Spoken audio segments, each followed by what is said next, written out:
Hi friends, good morning, காலை வணக்கம். இன்றைக்கி நம்ம தோட்டத்தில் எக்கச்சக்கமான பூ பூத்துருக்குங்க. என்னென்ன பூ பூத்துருக்கு வாங்க போய் பார்க்கலாம். சூப்பரான செம்பருத்திங்க. இது பாருங்களேன், அப்படியே ரோஸ் மாதிரியே இருக்கும். அவ்வளோ சூப்பராக பூத்துருக்கு. ஒன்லி பூ மட்டும்தான் இந்த மாதிரி வரும். இது வந்து ஜஸ்ட் லைக் ஷோக்கு மட்டும்தான். ஸோ இங்கே பாருங்கள், செம்பருத்தி 1 2 3 4 5 அண்ட் இந்த சைடு வந்தோன்னா இங்கே ஒரு க்ரீம் கலர். நெக்ஸ்ட்டு இங்கே ஃப்ரண்ட்டில் பார்த்தீங்கன்னா மல்லிப்பூ அழகாக பூத்துருக்கு. 7 அடுக்கு மல்லி. இங்கே ஒரு சாண்டல் கலர் லைக் ஆரஞ்சு கலரில் வந்து ஒரு செம்பருத்தி. இங்கே பாருங்களேன், என்ட்ரன்ஸ்லேயே உள்ளே நுழையும் போது வாசனை அப்படியே கமந்து அவ்வளோ சூப்பராக மல்லிப்பூ அப்படியே எடுத்துடலாங்க.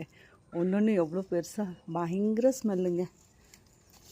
ஒரு 4 பூ தலையில் வச்சாலே போதும், அவ்வளோ வாசனையாக செமையாக இருக்குது பாருங்கள்.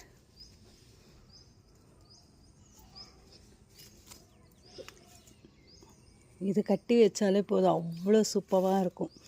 நம்ம திருப்பி வெளியே பூவே வாங்க தேவையில்லை. அண்ட் இங்கே பார்த்திங்கன்னா இங்கே 1 2 3 குட்டி ரோஸ் பூத்துருக்கு. அண்ட் அந்த சைடில் என்ன இருக்குது வாங்க பார்க்கலாம். ஸோ மல்லிப்பூ வாசனை பார்க்கும் போதே அவ்வளோ சூப்பராக இருக்குது. எனக்கு ரொம்ப ரொம்ப பிடிக்கும். எனக்கு பிடிச்ச பூவே மல்லி, முல்லை இந்த மாதிரி. ஸோ பாருங்கள், இங்கேயுமே நல்ல பெருசாகவே இருக்குங்க. ஒரு பூவே எவ்வளோ பெருசாக இருக்குது பாருங்கள். இங்கே பாருங்களேன், 3 பூ அட் எ டைம். கை நிறைய மல்லி.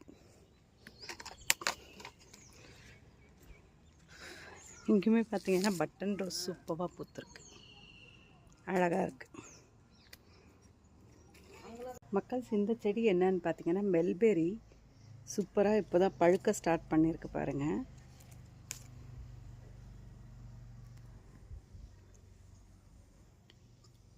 இந்த மாதிரி கருப்பாக பழுத்தா தான் புளிப்பு. இந்த மாதிரி கருப்பாக இருந்தால் தான் புளிப்பு இல்லாமல் இருக்கும். வாங்க ட்ரை பண்ணலாம். இது தித்திப்பாக இருக்குது. ஃபஸ்ட்டு சாப்பிட்டது செம்ம புளிப்பு. ஸோ இந்த மெல்பெரி செடி யார் வீட்டில் வச்சுருக்கீங்க பாருங்கள். இது அப்படியே விட்டோன்னா பிளாக் கலரில் மாறும், அப்போ நல்லாயிருக்கும். செடி ஃபுல்லாகவே அழகாக